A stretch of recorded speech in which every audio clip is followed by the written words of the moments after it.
The people of Ammon, after settling in the land of Jershon, live in peace.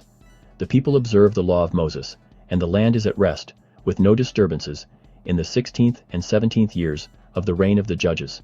However, as the 17th year nears its end, a man named Korihor enters the land of Zarahemla, preaching against the prophecies of Christ.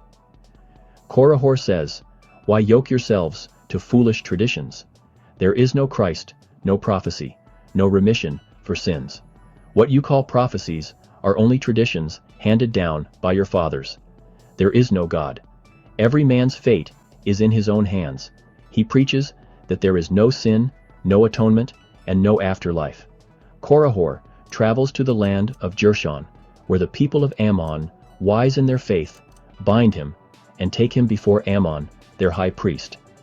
He is then carried to the land of Gideon and placed before the high priest, Giddonah, and the chief judge.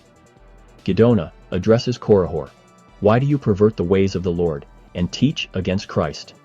You interrupt our joy in the prophecies of the holy prophets." Korihor says, "I do not teach foolish traditions.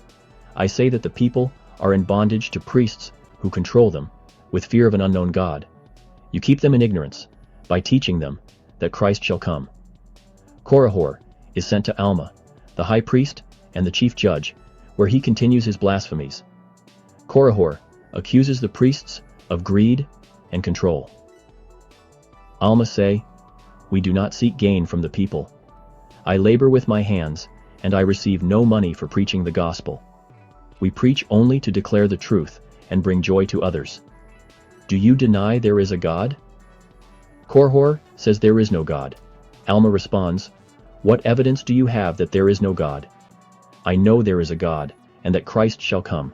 You have the testimony of the earth, the prophets, and the Spirit, and yet you deny them all."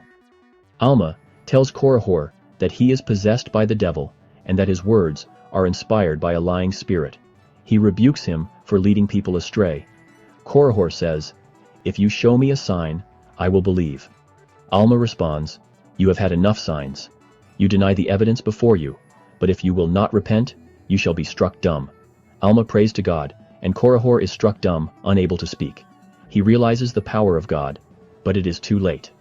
Korihor is taken before the chief judge, who asks him if he now believes in God's power. Korihor admits he knows he is dumb and acknowledges the truth, but it is of no use. Korihor is trodden down and dies, fulfilling the prophecy that his deceit would bring him to destruction. This story serves as a powerful reminder of the dangers